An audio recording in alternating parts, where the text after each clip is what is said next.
Президенттин тапшырмасы менен Улуттук коопсуздук мамлекеттик комитети тарабынан мамлекеттик кызматкерлердин жогорку билими тууралуу дипломдору масштабтуу түрдө текшерилип баштады.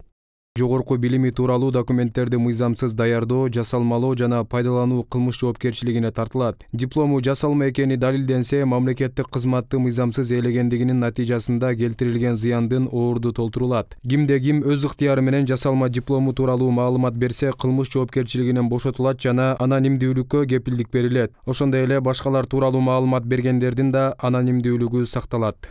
Чу дегенде эле жол кыймылынын коопсуздугун камсыздоо башкармалыгынын жетекчисинин орун басары, милициянын полковниги Иманалы Саркулов менен эсеп палатасынын аудитору Зарылбек Саттаевдин диплому шек жаратып, териштирүү башталгандыгын УКМКнын маалымат кызматы кечээ жарыялады. Экөө тең кадр кызматына Россиянын жогорку окуу жайларынын биринен юриспруденция адистиги жана Касым Тыныстанов атындагы Ысык көл мамлекеттик университетинен бухгалтердик эсеп жана аудит адистиги боюнча дипломдорун беришкен. Саркулов бул тууралуу камерага интервью берүүдөн баш тартты, бирок телефондон буларга токтолот.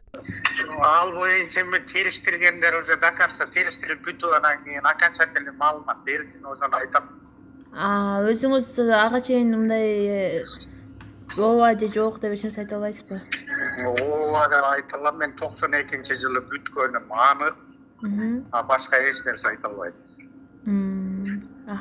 Очно окугансыз да, өзүңүз эле агай барып? Очно окугам, ооба. Дипломдордун текшерилиши коомчулукка кеңири таанымал адамдарды буттан чалууда. Жогорку кеңештин эң жаш депутаты Оразайым Нарматова диплому жасалма болгондугу үчүн мандатынан айрылды. Жогорку кеңештин мурдагы депутаты Рыскел Димонбеков дипломунун айынан шайлоого катыша албай калса, мурдагы депутат Төрөбай Зулпукаровдун диплому жасалма экендиги айтылган. Ошондой эле Жалал Абад облусунун мурдагы губернатору Кыянбек Сатыбалдиевдин диплому дагы жасалма деген шек менен иликтөөгө алынган. Азыр мезгил алмашты.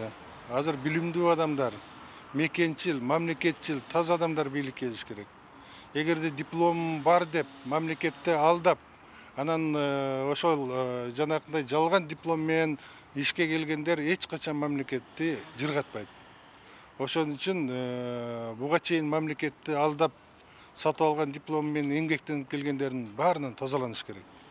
Антпесе өзүн алдаган, мамлекетти алдаган адам эч качан мамлекетке пайда алып келбейт. Коомчулук Ош шаарынын мурдагы мэри учурда депутат Таалайбек Сарыбашевдин дипломун кайра текшерүүнү талап кылып келет. Серепчилер беделдүү кадрлардын дипломундагы мүчүлүштүк сайыз учурундагы башаламандыктын натыйжасы, бирок кадрдык кризис келет деп коркпош керек дешет. Дипломдордун девальвациясы, баркынын кетиши, кадырынын кетиши бул биздин Кыргызстан коомунун мындай эффективдүү баягындай бир башкарып кетишине жолтоо болот.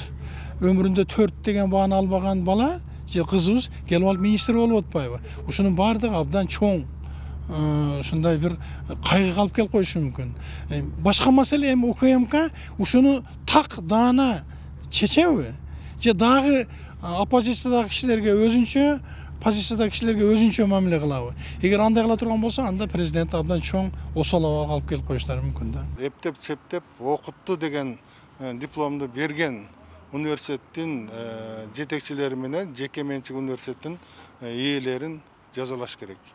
Себеби алар мамлекетке өтө чоң бир зыян алып келди. Себеби канча жылдан бери жалган диплом менен алар маяна алып келди. Ошо маяналардан бери бүт төлөтүш керек. Ошондо кийин мына дипломдуу чыныгы адистердин баркы көтөрүлөт. Билим берүүгө жаштар башкача мамиле кылып калат. Эң негизгиси бүгүнкү күндөгү жаш муундардын билимге, илимге болгон мамилесин өзгөртүшүбүз керек. Өлкө боюнча 67 жогорку окуу жай болсо, анын 33-ü мамлекеттик, орто билим берүүчү 157 колледж, 99 кесиптик окуу жайы бар. Билим берүү министрлиги окуу жайларды аттестациялоодо көз боемочулукту токтотуп, реалдуу иш алып барбаса, өлкөнүн келечеги кооптуу абалга кабылат дешет. Өзү лицензиялардын баарын текшерип чыгыш керек биринчи. Бул баардыгы билим берүү министрлигинин эле колуна турган нерсе. Аттестация маселесин формалдуу өткөрбөстөн эми реалдуу фактически өткөрүш керек. Аккредитация маселесин биринчи орунга коюш керек. Ошондо эле билинип калат кайсыл университет кандай, кайсыл багыт боюнча диплом берип аткан факультеттердин акыбалдары кандай. Алардын өздөрүнүн реалдуу мүмкүнчүлүктөрү бар, ошондой жогорку даражалуу кесип бүктеп даярдап анан диплом берип койгонго. Бизде керек болсо бардык багыттар боюнча диплом бере турган бир өлкөгө айланып калбадыкпы. Вот ошондон башташ керек. Керек болсо президент өзү коопсуздук кеңешин чакырып атайын маселе караш керек. Себеби билим берүү системасы бул эң чоң коопсуздук маселеси болуп калды бүгүнкү күндө. Себеби биздин келечегибиз менен байланышып атпайбы? Айрым окуу жайлардын ректорлору билим берүү мыйзамына каршы келгендигине карабай 20-30 жылдан бери кызматтык креслосун ээлеп олтургандыгы билим берүү тармагынын жаңылануусуна, алдыга жылуусуна бут тосуп келет деген пикир коомчулукта байма-бай айтылып келет. Дипломдорду текшерүүнүн аркасында бул тармакта бир топ жаңылануулар болоору күтүлүүдө. Жылдыз Капарова, Алтынбек Ахмедов, жаңылыктар Бишкек.